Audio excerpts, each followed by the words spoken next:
never smoke the dizzy, but we can always share some disease. It's just a cup in time. This song doesn't have to run. Life's all of us, not every moment we can be feeling fine.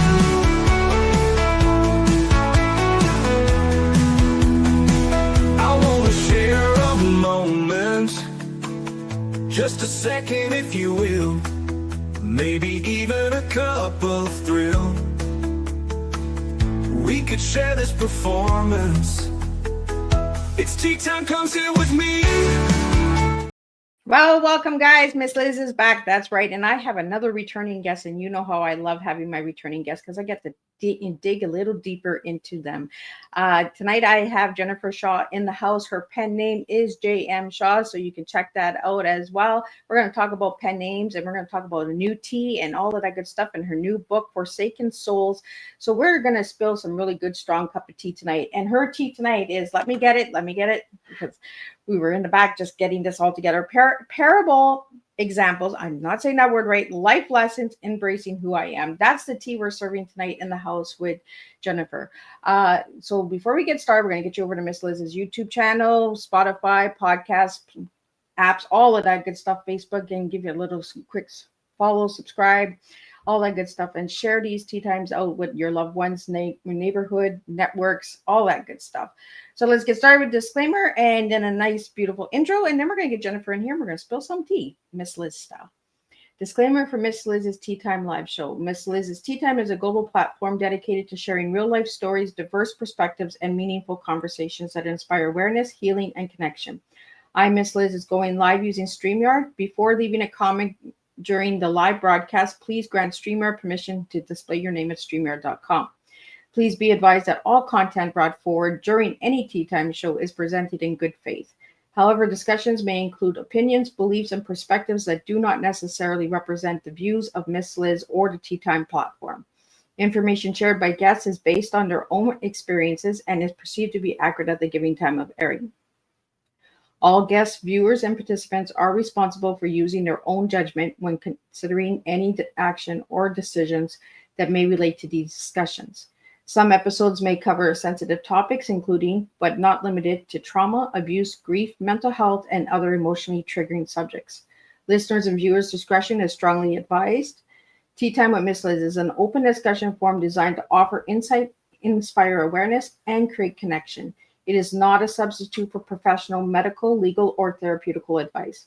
If you require professional support, please seek assistance from qualified professionals or trusted resources in your area. If you have any questions regarding this disclaimer or the content of this discussion, you are welcome to contact me directly at my email, bookingmissliz@gmail.com, or check out my link tree at Miss Liz's Tea Time. By choosing to participate in, comment on, or view these live shows, you acknowledge and accept this disclaimer. Your participation is entirely voluntary. I, Miss Liz, welcomes you to join the conversation with an open heart, and at any time you feel this platform is not right for you, I respect those wishes and decision and welcome you back whenever you are ready. Tea Time with Miss Liz is serving truth and awareness one cup at a time. Now let me give you a little bit on who is sitting in the back. Tonight I'm honored to welcome back a returning guest, JM Shaw. JM is a storyteller who brings light to the often overlooked journey of neurodiversity, strength, and hope. Through her writing and creative voice, she offers readers an authentic look into resilience, reminding us that every story matters, especially those that challenge us to see the world differently. She blends truth with imagination, courage with compassion, and continues to inspire others through the personal journey and the characters she creates. Her work invites us to reflect, to grow, and to find meaning in the places where life and stories interact. So without further delay, let me welcome Jennifer Shaw into the house, and let's spill some tea together. Welcome, Jennifer. Thank you. It is an honor to see you again, and the giggles in the back and all of the encouragement in the back. So thank you for that before we went live. Jennifer, I'm going to take you back for first-time listeners that are tuning in tonight and may not have heard your first tea time with me. Who was Jennifer as a little girl, and who is Jennifer now? oh goodness, I was a big time dreamer. I was very introverted. I was very much a people watcher. Yeah, I was struggling to understand the world around me, and I needed an outlet, and I started writing, and it became that avenue for me to explore the world that I didn't understand. And today I'm a mom, I'm a wife, I'm still writing. I'm feeling more powerful in my writing nowadays. Well, that's good. So let's get into your story a little bit. I'm going to bring up your book and we're going to pop it up maybe once or twice during the show, or we're going to see what we do tonight, right? With tea time. But I'm going to get your book out there because you have a new book called Out Forsaken Souls. And then we're going to dive into diversity and neurodiversity and all of that other stuff after the book. But let's get your book out there first. So I'm going to pop it up so you can share a little bit about the cover, all of that good stuff about it. There we go. So I had a lot of input into the cover. It was fun. I knew what I wanted my cover to look like, where you're looking into this cavern and this background image that you see is this kind of almost gothic city underneath the ground, and everything's dark and mysterious. I didn't know what the title was going to be. I struggled with that. I like to have titles for my books that are dual meaning. And so this one had to be something to do with the story as well as what's going on with my character. So can you tell a little bit about what the cover looks like for the audio listeners? Yeah, so this character standing in the mouth of a cave, a dark cave, looking into this cavern, and we see a gothic city with lots of spires underneath, and there's a dark ambience, almost like a mist. It's very magical scene. So Jennifer, can you tell me, is the storyline gothic? It's not so much that the storyline is gothic. It's the fourth book in my series, so things are a little darker here, just because the as we go through the series, the stakes are higher, and my character who survived the third book, my protagonist, is a bit traumatized by the events of the third book, so he's having to learn how to deal with those and open up about them and face his fears. So you were on Tea Time for the Fractured Veil, correct? Yes. Do you want to share a little bit about that book? So the Fractured Veil was really fun in that my character is, so to explain the series, explain the series so you can get an idea. So there's our world, our time, coexisting magical realm, veil that separates us. We can't see or cross this veil. We don't have magic, but these creatures that do can and have. And they've been the source of our fairy tales and mythologies. And then Callum Walker is my protagonist. He's a young man born with the ability to use magic. He doesn't know why. He's trying to make the most of it. He's able to cross that veil, and he becomes embroiled in this magical realm, what's going on there. And he's learning about this world and meeting all these beings, and adventures ensue. And we follow him through the series as he's trying to figure out who he is, where he belongs, because he's too magic for here, too human for there, and then master these abilities to survive. And then, so I introduced him and this world in the first book. And then the second book was a lot of him trying to accept and step into the role that he didn't want to be in. The third book is following an event that happened at the end of the second book that fractured the veil, so to speak, like literally. And then, but he's also dealing with some post-traumatic stress as well. And he's got it in his head that he's at fault and he needs to fix this veil. So he's on this journey to try to fix this veil. He ends up meeting this other character named Jax, and I had a lot of fun because I have 4 brothers, so I use a lot of that bantering between them and stuff. So he's learning about friendship. He's, they're kind of just developing this friendship, realizing that, Jax is out there trying to protect the veil and sees Callum as a threat, and Callum's trying to fix the veil. So they're on the same mission and stuff. But Jax is kind of, he's a bit of a, bang in there first, ask questions later kind of guy. And Callum, as we know, is very conservative, very thoughtful, very meticulous, planning things. And so they butt heads a lot and stuff. But going into the fourth book, Callum and Jax have become friends, and they're journeying together to see if they can fix the veil. And on their journey, as they continue, they end up crossing into enemy territory, so to speak, and they become prisoners of war, and they're forced to work in these mines. this Daguerreans have captured them, and they're forced to work in these mines that are in their subterranean city. So their cities underground. And these are sort of a group of elves that have kind of gone their own way. And there's a history there, and they're looking for revenge against the Northern Kingdom and the elves that Callum knows there. So, Jennifer, did you use these 4 books as your brother's kind of way of telling a story? No. I just use their banter, like, because, you know, I hear them talk and the way they tease each other and stuff. And I had so much fun with that. Yeah. So Jax is very much like this teasing, like he's constantly nagging at Callum, like, loosen up, you know, he's joking with him, he's sarcastic. Callum's not so much, but Callum starts to come out of his shell a little bit. And he also, you know, he's traumatized by the things that happened in the 3rd book that nearly killed him. And so he's trying to deal with the trauma of that. And he has to accept that, you know, he has to open up to somebody that he trusts. And he also falls in love in the 4th book as well. So, that said, I don't do spicy romance. I don't have bedrooms. Young adult. So. You know, we have other authors that come on Tea Time that do the spicy romance, right? And you know, they're to each their own. There's enough of that out there to satisfy that audience, that genre of audience. And I'm more about the fantasy adventures and, you know, I like the character development. I like seeing things through my character's eyes and seeing my character develop and the psychology of that. So let's talk about the characters. How do you get the characters? Because Callum kind of sounds like a baby brother that, you know, kind of break the shell. Like all the big brothers are all like, come on, you know. Super serious younger brother, like, don't do that. You know? Yeah, like, you know, the big brother, right? Like, don't fall in love. It's a trick. Jax, my character Jax, who's continuing on as a secondary main character, he's kind of like, oh, what's the fun in that? Let's just go do it, you know. But he mellows out too as he goes. He matures as well.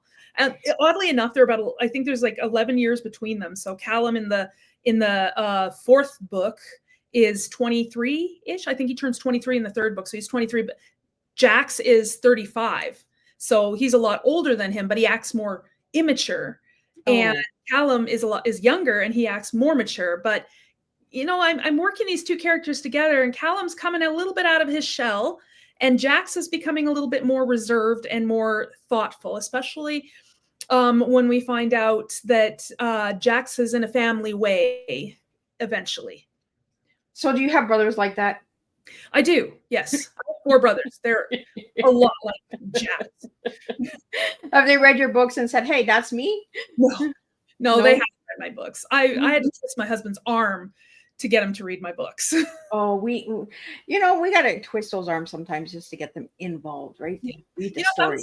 If I was an artist, like if I painted or sculpted, you just have to look at it and you would be able to see my art. My art as a written art just takes a little longer to appreciate, but it's still an art. Yeah. Well, and you know, I really like the covers. I like the colors of it, the flow of it. Like, it's nice. Yes. And I do see the purple on it, and that's your favorite color is purple. So it is. So tell us why purple. I don't know. It's like the color of royalty, kind of. It's just this dark, especially the dark purples, like the plum purples and stuff. And I used to like pink when I was a kid, and my mom took it to the extreme, and I had pink carpet, pink curtains, pink bedspread, pink walls, pink ceiling, pink door. And so they traumatized you with pink.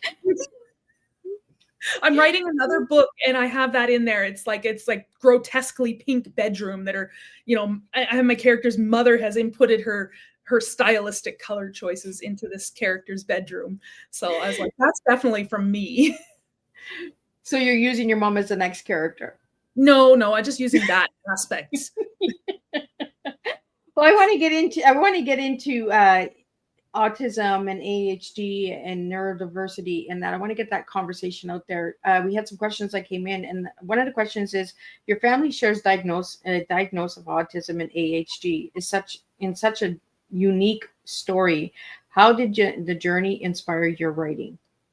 I had to have it pointed out to me. Not even I couldn't see this in myself, but my character's arc journey, the series journey, is my journey trying to find my place, where I belong, feeling like I'm different, but I don't want to be different. I would love, sometimes, some days I'd love to just be able to, not have to count the numbers on license plates, or, turn the lights off if I'm overwhelmed. But at the same time, it's me, and it's who I am, and it allows me to see who I am. So my character's journey of learning their place in this world is my journey, and his acceptance of who he is my journey as well. Wow. So you use your journey through the books. Yes, I tend to, but that's this. I had a reader point that out to me. It's like, oh, it's kind of like your journey with autism in the world. And I was like, oh yeah, I never thought, over the head, right? Yeah. Now that I see it, I realize that a lot of my writing has been influenced by my either my misunderstandings or my anxieties about the world, or just, my thoughts and observations about life. So that goes into the next question, is how has embracing neurodiversity changed the way you see yourself and your creative process? I would never have become a published author if it wasn't for my diagnosis, because I've been writing for over 35 years, but I had never shared anything. I was always like, oh, it's not good. Or, like my mom would say, oh, I probably can't write myself out of a paper bag. It wasn't very, inducive to confidence, so I never shared anything. I was too embarrassed. I thought people were going to psychoanalyze me. It was 2019 when I was diagnosed with autism and ADHD. And it was after my boys, my sons, it was after their diagnosis. And once I was diagnosed, I started looking back on my life, and I started thinking, you know what? I bet writing is my special interest because I've been doing it for so long. And so it gave me the courage to say, I had just finished my first book in my series. I'm going to send this to an editor. I won't know unless I try. I'm going to send it to an editor. The worst they can say is it sucks. And if they do, then I know, and I'll just write for myself. But they came back and they said, this doesn't suck. You should publish. So 2 years later, I did. But from outside of writing, my autism has given me, I take permission now. I accept permission now to ask for clarification, and to realize that my brain may work differently, but that doesn't mean that there's anything wrong with me. It's just those things that people would learn naturally. I have to teach myself. I have to actively learn. I remember this in our first conversation. We were talking about late diagnosis, right? And as an adult, compared to being diagnosed as a child, all those childhood years, you're like, oh, there's something wrong with me. There's something wrong with me. I'm different. I'm weird. I'm just, and then you get diagnosed, and you're like, oh, that explains A, B, and C, right? Yeah. Well, there was a lot of things, like looking back, there was a lot of very typical presentation stuff, but there was a lot of things that I think that's why a lot of girls on the spectrum are getting diagnosed late, is because we internalize a lot of it. We hide, we watch other people, and we mimic we're masking a lot of it. And masking means we're just hiding it. We're trying to blend in and stuff. And I don't know if it's, I think women's brains, maybe it might be the way our brains are, or maybe just the societal expectations of women to act a certain way and can conform. It maybe it hid a lot of the symptoms of it, but they were all there. Wow. And you just brought up something really important, right? Women, late diagnosis. Like, maybe we need to start looking into that. Like, why are women being like you're saying, right? Yeah. Why do you think that autism and ADHD is being diagnosed more with boys than it is girls? Absolutely. Especially the ADHD.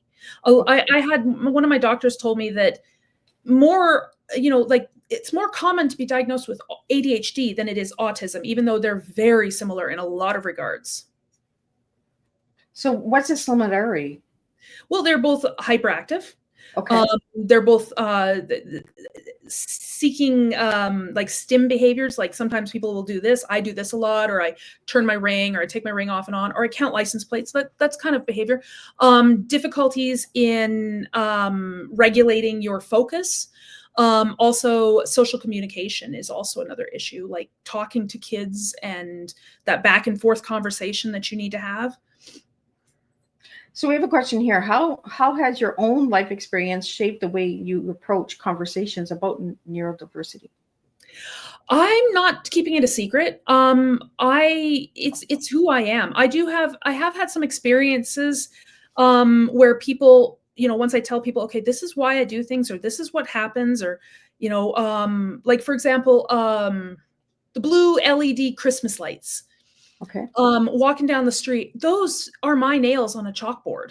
And I don't know what it is. I think it's the afterglow or something, but it physically like creepy crawly sensation. It's just not comfortable. And that's something that maybe it doesn't, it's like other people might not understand. I'm trying to explain it, teach it, like this is what I go through, and this is so that they can understand. But I have had a lot of people ask me, it's like, well, I do this. Does that mean I might be on the spectrum? I'm like, I'm not a doctor.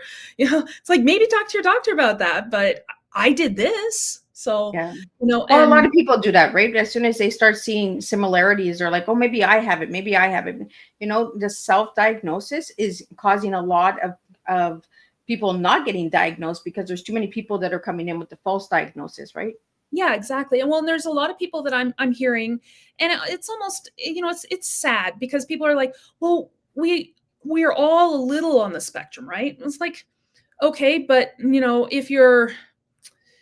if it's disrupting your life, then it's, that's something else, I had a example that I used for my kid. It's like, you're driving a bicycle down the road and somebody's driving a car. It's like, well, we're all drivers. We're driving completely different vehicles, and we're going to have completely different struggles.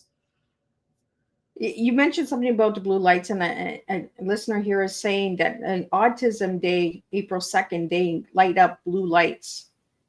Yeah, if they're and it's not the same problem for everybody. Everybody else's nails on a chalkboard is different. I call it. That's my nails on the chalkboard. For my youngest, it was the vacuum cleaner. The noises that the vacuum cleaner, or those hand dryers in the bathroom, and he would actually bring his shoulders up and plug his ears as he's drying his hands. It was very cute to see, but for him, it's more sounds that bother him. So everybody's different, Well, the chalk on a blackboard is a sound that you don't want to have to hear. Like, Yes. like if anybody knows what the sound of a chalkboard is, scratch, like it's like a horror movie, right? It's like, it's traumatizing. Yeah. It gets on the nerve. Yeah. I'm really that your blue light thing, because I've heard other people say that about the blue light. And I'm wondering why they picked the blue light for Autism Day, when you're not the first one to mention the blue light. I don't know. And it's not just any blue light, it's the LED ones. And it's, for whatever reason, that fluorescent-y kind of, it's the afterglow. It's not the lights themselves. I have no problems with blue lights. It's the afterglow. Like when you look at it and then, you turn and you got that kind of like, where it's streaky almost color. It's wrong.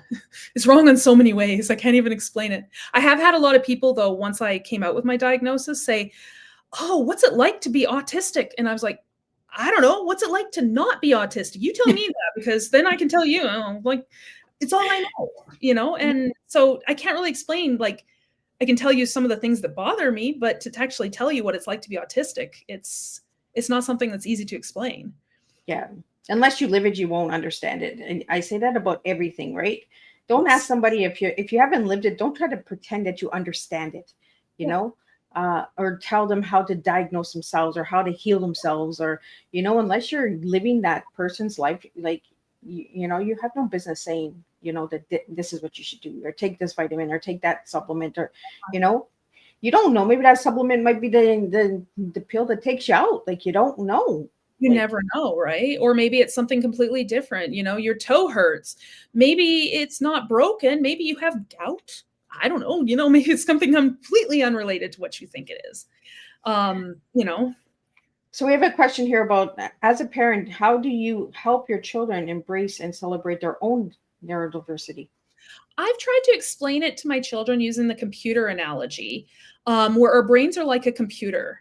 And normally people can do maybe 1, 2, maybe 3 things or files are open. With the autistic brain, every single possible program is open. You open your browser, you've got a million tabs, any possible number you can have. You got music playing here, video playing here. You're trying to find a file. You can't shut anything down. And then all of a sudden you get the swirly wheel of death and you have to restart. So you can multitask like nobody's business. You don't miss anything, even if you don't realize you're seeing and hearing and feeling it all. But it can be very overwhelming, and we need to learn to restart our computers every now and then. right? So we need a reboot. Like we need to turn off and restart. Like even the computers tell us to restart themselves. Like, we're human beings. Yes. Uh, we have a couple questions here. I'm just trying to find them because I want to get the neurodiversity out there, and then I want to get into the other stuff. How do you hope your work challenge stereotypes and misconceptions about neurodiverse individuals? I've tried really hard not to see my autism as a disability. There are benefits in my mind because I can see things from different perspectives. I'm a very what if thinker, and it can turn into good creativity, obviously. But I've tried to explain that when I explained it to my kids, it's like a superpower. But with great superpowers comes bad things too. It's got to take the good with the bad, and that's it. But I mean, from a viewpoint, now mine would have been qualified as Asperger's as before they took that title off. Now mine's considered mild autism, and then you add the ADHD aspect to it, and then recently dyslexia has entered my life as well. So you find ways to get around it, and you have to deal with it. And I don't think anybody should be judged for it. Like I said, it doesn't mean that I can't learn how to talk and communicate with people. It's just that I have to teach myself because it doesn't come naturally. And I remember, and maybe you recall the story, but I didn't know how to talk to people in school when I was growing up. Sorry, my dog is pawing me. And so I made myself notebooks. So I would be like, okay, so-and-so said this, and then this was the answer. Oh, there's a smile. So when somebody says this, I need to say this. And I developed for myself a script. So I taught myself how to talk to other people. Now, when people said something that wasn't in my script, it became a little awkward. But it's not to say that there haven't been struggles. I can't tell sarcasm. I can't get jokes a lot of times. Just different things like that. I can't tell if somebody's being, like I can't read innuendos. I can't read between the lines, so to speak. So, and I analyze every conversation I've had because I'm trying to figure out if people are like what they're thinking, what they're feeling, and analyzing them. And I think it's just helped my writing too. So, but yeah, it's a struggle, but it's not impossible. It's just a little extra struggles. I think in the first time you were on Tea Time, you mentioned it like a hamster in a wheel, right? Yes. Where it just keeps going and going and going and going, and your brain just doesn't get a break. Yes. If I didn't write, I would never sleep because I don't know, my husband can shut his brain off at night, and he's like, I just turn my brain off and I go to sleep. I was like, you don't hear do it. You don't have the scenarios. You don't see videos going off in your head. Like I close my eyes and it's like watching a movie reel, and and I have to have a book by my bed to write down some ideas that come to me and stuff. Cause I'm like, oh, that's a good one. I want to use that one. But yeah, no, my brain never shuts off. There's a commentary going all the time. Well, and it gets tiring, right? Because you want to stop it. You want to close it down, and but you can't. Because I remember that when we had our first conversation, you mentioned that about the hamster in the wheel, and it just kept going and going and going. And you said, like, you know what? I just get tired sometimes. Like, I just want to stop. Yeah. Well, I mean, it would be really hard, I think, for the average person if they don't, going through life, having somebody whisper, and in your ear all the time. And that's kind of what I equate it to. It's like, ideas and thoughts and feelings. And sometimes I can't identify my feelings. I'll be upset about something. It'll take me 2 weeks to figure out why, or to even identify whether I'm sad or angry, and it's just because there's so much noise. I can't filter it all or any of it. We have a question that just came in. When is most of your noise going on? Daytime or nighttime? It's pretty constant, but if I had to say, might be slightly more at night. Although that said, when there's a lot of things going on, like my kids are home and they're being very noisy, then the noise in my head also tends to increase. And my husband will come home and I'll have a code word. It's like, I'm broken. That means take your children. I need to leave. Time out. Tea time. I need some decompression time. Yeah. Right. And we all need that code word as a mom. You know, Yes. just as Yeah. a mom in general, we just need that code word. Like, you know, they just walking in, we're just like, you know, hot chocolate or Yeah. Yeah. bubble bath, you know, like something like that. Um, we have a question here that came in. What does Forsaken Souls mean to you personally? We're jumping back into the book, and I'm Yeah. going to pull up the book again for people that are just tuning in now. What does Forsaken Souls mean to you personally?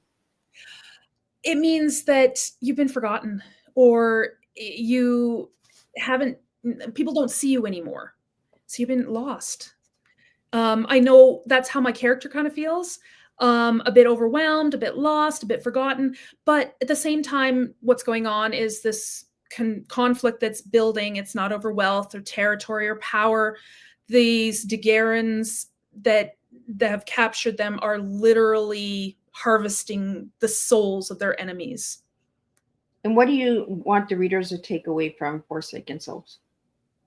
That it's important, if you're struggling with something, you have people out there, you need to face your fears, or they're just going to get bigger and bigger and bigger until you explode. And we saw that with my character, that he was losing control at times because he was trying to bury all of his emotions and traumas. And then once he opened up, he was able, you know, yes, it was hard. He was able to face it. Doesn't mean that it was going to go away immediately. He's still struggling, but it helps. So, and you have all of the above who bring together stories of resilience. What's one story that continues to resonate deeply with you? Is that one of your other books? No, this is my series. Oh, There is a book that's simmering in the back of my brain, and it kind of relates to how I felt growing up, where I didn't belong. I felt like an alien dropped off on this planet, and I haven't put it into writing yet, but it's simmering in the back of my brain. And it's literally this young girl who's, you know, struggling through life, and she has, you know, no parent, like her mom is dead. She's in the foster care system, or she's struggling out there on her own, trying to find her, you know, trying to just survive life, and ends up finding her father. no. So, Feeling like she's been forgotten, and then somebody that's important finds her, somebody important to her finds her. so is that part of the Colin Walker series, or is that a separate book? No, that's something that, it's a story that's been simmering in my brain, and I will Oh. write it down. It's just that I got so many other things going on, but that's the story that you know, that's the heart story, I say, my heart story. I was kind of, because all of the above was also mentioned in CC's interview this afternoon. So I'm wondering if there's like a connection. The two of you's got something going on for all of the above. Never actually met her. I would not be opposed to meeting any other authors, because, you know, we tend to hide in our rooms with our coffee and our warm blankets and our computers and possibly our pets now and then. But yeah, we don't get out a lot. So it's a very lonely world, but I'd love to meet other authors. You know, they're exchange ideas and pick each other's brains. How many times can you say sit up? Is there another way to say it? You know, I just find that the two of yous are on today, and both of all of the above. So yeah, it's universe again. Yeah. We got that. So how do you balance the emotional intensity of your stories with the moments of hope and light? I know my stories, yeah, there's dark things, but these are real things. These are real emotions that we can feel in an everyday life. So I think my readers connect to them. But there's also moments of happiness throughout, like, you know, finding friends, finding family, finding love, finding out where you belong and accepting who you are. So I try to balance those throughout my stories. Yes, there's dark, you know, because life is dark, but there's also good, because life has moments of good too. And Jennifer, do you do martial arts? Yes, I used Okay, to. because we have a question here, and I was just like, "What?" It's just like salsa dancing this afternoon. I'm just like, "What?"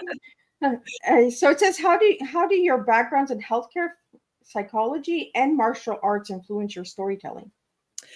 Um, the martial arts, because, you know, fight scenes, man, I love those. They're in the book too, right? Um, A lot of the injuries that occur in my books and are injuries that I've seen in person, not maybe not so much the cause of those injuries, but certainly seen the effects of them and how much pain and worry they can cause, the emotional anxiety of them. Just getting an understanding, like having that understanding of the human emotions and the physical as well. I mainly did the martial arts because I have 4 brothers. I had to keep them in line, you know? I love it. Remember me. Are you the baby? Are you the oldest? I am the oldest and I am the only girl. Oh, I thought that my sole purpose in life was to babysit, and I made my brothers pay. martial arts came into play. I was really hoping for a daughter, but I have 2 sons, and I love them to death. I would not trade them for the world. I'm actually quite happy that I have sons because at least I know what I'm getting into. I don't think I could handle another me. A little mini Jennifer, come on, you could. So, The next question I have for you is, what advice would you give to others neurodiverse creatives who want to share their stories but feel hesitant? I was hesitant for many, many years, and I wish I had shared sooner because it was my special interest. It was me.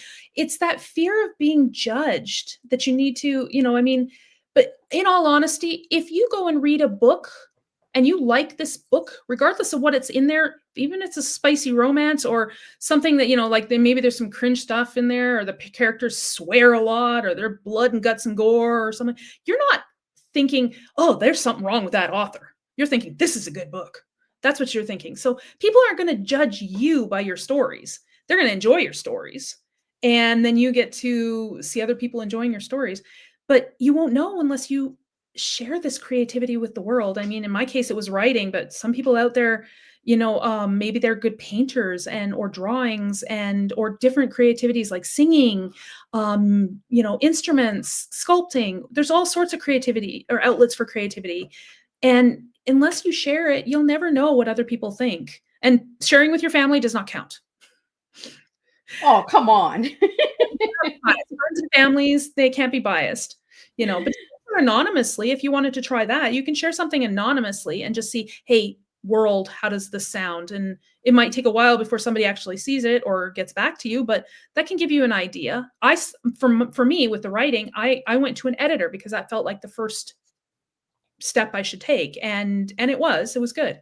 So for those writers, maybe an editor would be the place to start. For the other creative arts, I'm not sure where to start. So I would love to help that regard, but yeah, just share. You won't know unless you share. Well, it kind of goes into the next question. What role does writing play in your personal healing and self-discovery, Jennifer? Well, when I started writing, it was because I needed that outlet to sort out my misunderstandings with the world. I was also being bullied, so I live vicariously a lot through my characters to see how how they would deal with the things I'm going through, and an adventure setting. Of course, it wasn't me, but it helped. It was an outlet. It was it's like journaling. When people tell you to journal and stuff. Well, for me, writing was my journaling, and then it became a hobby. And then a passion and bordering on obsession. And now it is my therapy. It's my self-care. It's my escape to, instead of just seeing things in my head, now I get to share them with other people. Right? And you get to see the little hamster in there on how busy it is and running around. See the hamster too. Right? Yeah. The next one I want to get out to you is, I just seen it. In a world that often pushes conformity, is that a word? Conformity? I think so. What do you believe is the greatest gift of being different? I think conformity. Yeah, I think it would be a very boring world if we were all the same. And, if we didn't have differing ideas and opinions and thoughts and we might still be living in caves. I mean, we need out of box thinkers, and we need different minds to see problems from different angles. I think it's important to have those differences, and we should embrace them. I agree. Life would get boring if we're all the same, right? It's kind of like what we said this afternoon with tea time. It's kind of amazing on how your tea time with Cece and yours is joining together tonight, that you guys have a lot of similarities in your stories, even though your books are different and your genres are different. Well, It's truly I know amazing. that there's only so many tropes, and there's no original tropes anymore. They've all been done. It's just everybody does them a different way.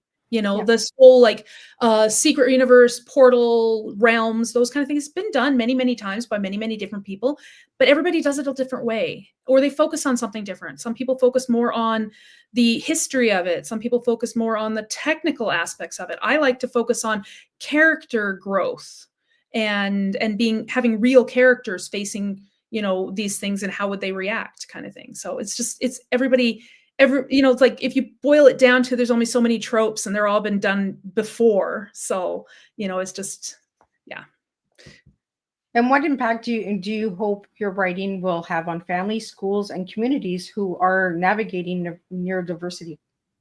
I do tend to weave in wholesome messages about life and learning and acceptance, and the importance of family and friends. So I'm hoping that people take away that, as well as the adventure. You know, I mean, like I've woven it in there, so it's not just like, you know, a glaring sign like, "Hey, here's a wholesome message." Psh, you know, so it's more. This is this adventure that's happening, and there's a quote from my second book that I really like. It's we're talking about the light, the you know, convergence of light and darkness, because the book's called The Convergence. And on the light, you got the life and the good, and you know, that kind of stuff. And then the darkness is obviously evil and death and all those things. And there was a quote in there as we're struggling through this, you know, like the light and the dark are getting closer together. And there was a quote that I had out there. It's like, the darkness may scream its presence, but the light will whisper its arrival.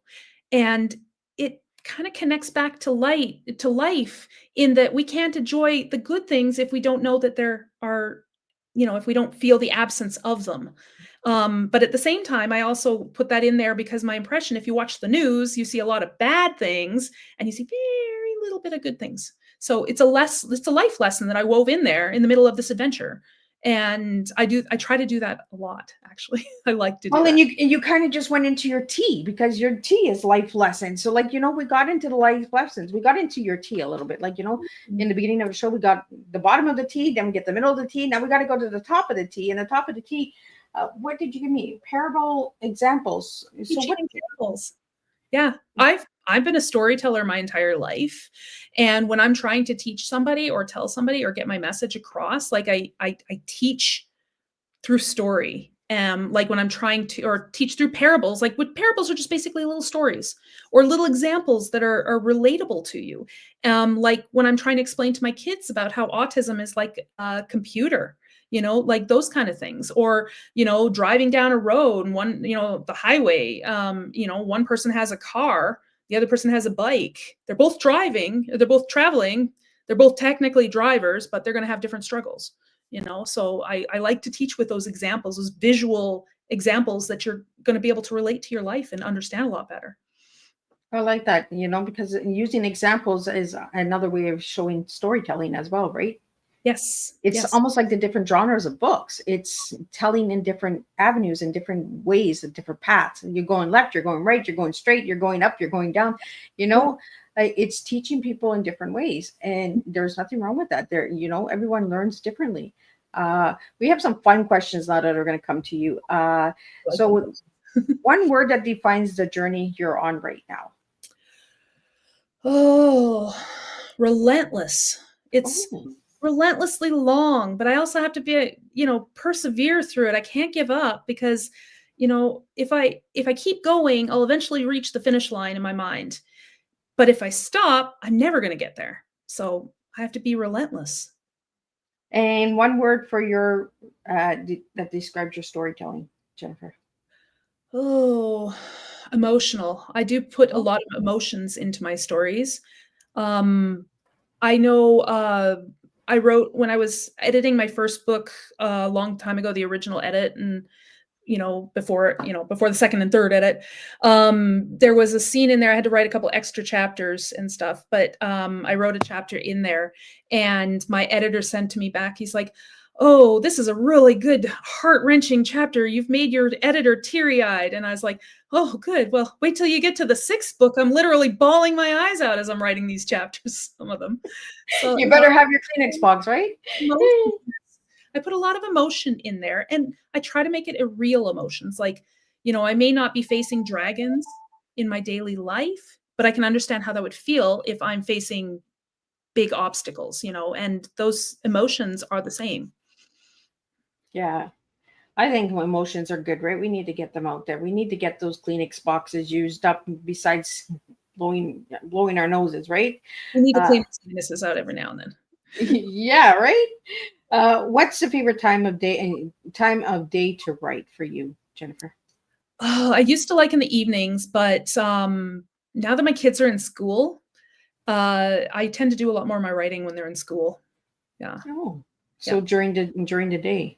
Yeah, because in the evenings, it's especially like around that bedtime, they're in and out of bed, got to get a drink of water, got to go to the bathroom, I want a hug and stuff like that. So there's no sit down and write time, but when they're at school and my husband's at work, I'm at home and it's quiet, that's the best time to do it. And coffee, tea, or something stronger for focus? Anything with caffeine, really. Oh, caffeine. Favorite drink? Yes, I call it mommy juice.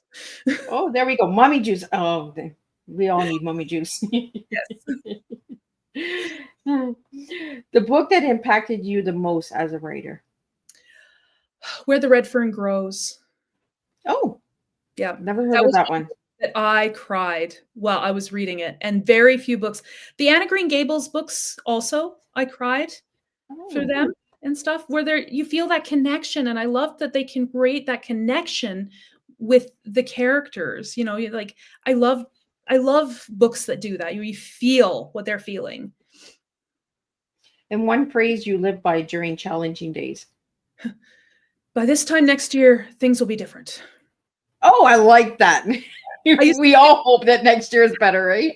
Well, I mean, I had a variation of that, like basically it relates to anything. Like, for example, when I was potty training my children, it's like, by the time they get to college, they'll be peeing on their own, or whatever, right? You'll be out of diapers by the time they're in school, but it was just relevant to what was going on in my life, like the struggles. By this time next year, things will be different. It'll be a new problem to deal with, but this one will be done with. I like the potty training in college.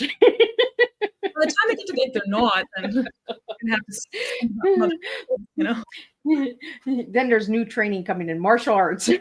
Yes, yeah. I thought with potty training, but maybe insecurities.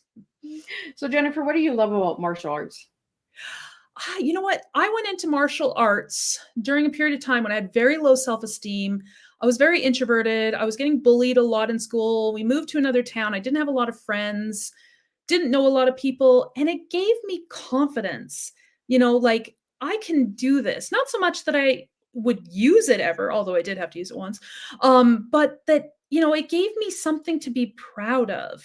And strive toward, because I mean, it's very linear, you got your belts. And I think if I remember correctly, it was because it was Shorin-ryu karate, and it was white, yellow, orange, green, blue, brown, black, and then there was 10 degrees of blacks. But it gave you a very linear thing to follow, and you could gauge your progress by the belts that you had. 10 degrees of black? So there's 10 different levels of black? Yes. Oh, do you want to tell me a little bit about that? Some of our listeners want to know too. I never made it to the black belt. I almost got there. I was like at the brown belt level. So, but yeah, there's this test, and there's just more things that you learn, and then years of practice and stuff, and you become more proficient at it. It's not that you're learning a huge amount of extra stuff. It's just that you're getting better at the stuff that you're learning. Oh, well, look at that. We learned something about martial arts now again, and the belts. See, we just never know what we talk about on Tea Time over here. Yeah. So we have a question here about Tea Time. When you return to Tea Time, you always bring a powerful update. What's one of the new message or themes you're most passionate about sharing today? Writing is a marathon, not a race, or any creative endeavor. And, you know, I mean, if you're expecting it to be immediate success, you're gonna be disappointed. How many people out there say, I write books, but then of those millions of people that say that, because there is millions of people that say they write books, how many actually finish a book? And then of those people that finish a book, how many go off to edit it? And then of those people who actually finish a book and get it edited, how many actually publish? And even if you're not on the bestsellers list, you're still a very small percentage. You need to look at those achievements and gauge it by where you've gotten to, not this impossible mountain of a goal that you're trying to reach. It's baby steps. It's a marathon, one step at a time, and it can take years to get there. But if you keep going, you'll eventually reach the finish line, wherever that may be. It may be may not be what you're expecting, but you'll eventually reach it. If you stop, you will never reach it. And that's really important, you know, because like you said, Jennifer, how many people start a book? How many people finish the book? How many people go to the edit? Yeah. You know, I hear a lot of excuses. I want to write a book, Miss Liz. Just do it. Yeah. Like, try, you know, and it doesn't have to be like a bestseller, like you said. You know, how many people actually finish that race of Mhm. just getting a book done? Yeah. I know sometimes I come up with ideas and I don't necessarily have a story to put them in or a book that I'm working on, but I'm like, oh, I have the scene in my head. So I write a document of scenes, you know, like the car chase scene or the climbing the mountain scene or something. And I will use them later, but you know, I come up with these ideas and instead of starting a new novel and giving up on what I'm doing now, I write the scene down, you know, because it may be used later, or I might find a place to use it in the book that I'm working on. So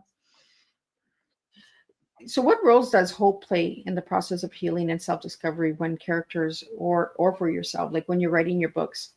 Hope. Hope. I'm hoping that I'm writing something good, keeps me going, you know, hoping that people will enjoy it. And then when I get confirmation that people do enjoy it, then it you know, feeds back into that hope that, oh, maybe if they enjoyed it, maybe somebody else will enjoy it. It keeps me going. You know, it's spinning that hamster wheel, so to speak. You know, I'm just So along. Jennifer, how did you feel when you finished your first book? When I finished it, I was exhausted. When I published it, I was over the moon. I couldn't believe that I had done this. How could I, you know, like I remember thinking years back when I was like 16 or something, I would love to be a published author, but I didn't think it would ever happen. And then I made it happen. I felt like, what else can I do? You know, if I could do this and I didn't think it would happen, what else can I do?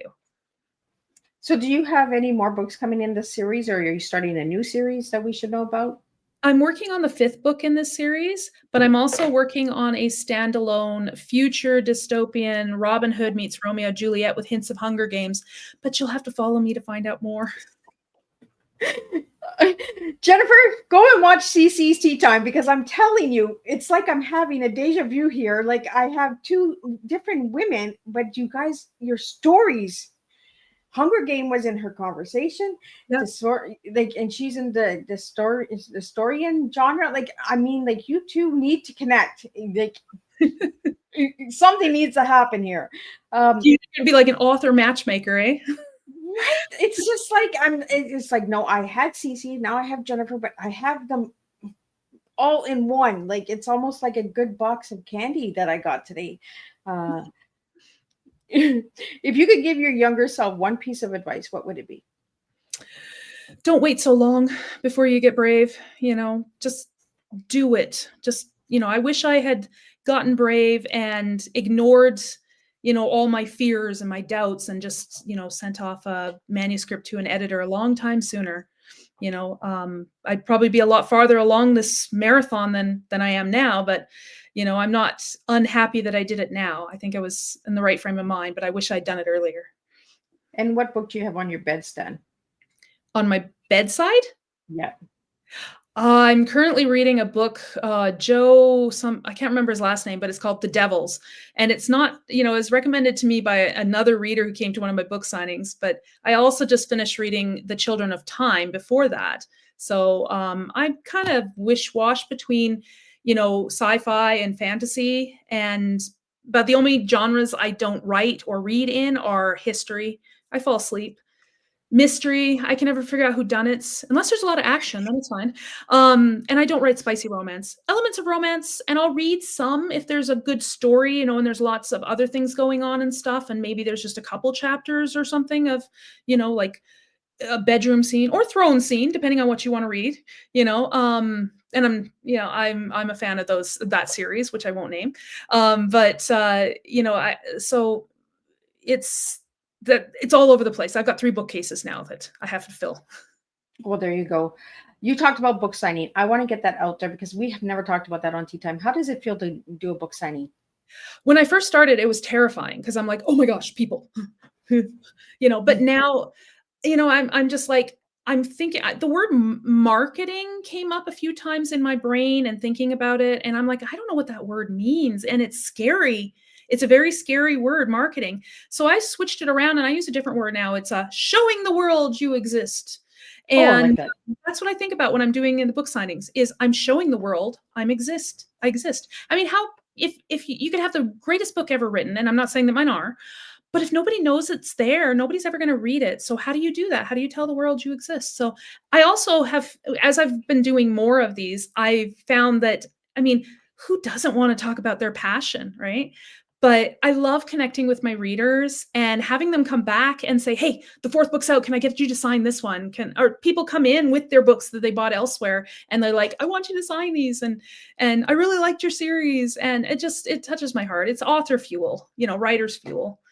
And Have you ever had a reader come in and say, oh, can you make Callum do this, or, you know, or not do that, or, you know, like change the storyline, make him fall in love a little faster? Like, you know, have you ever had anybody come up and tell you that?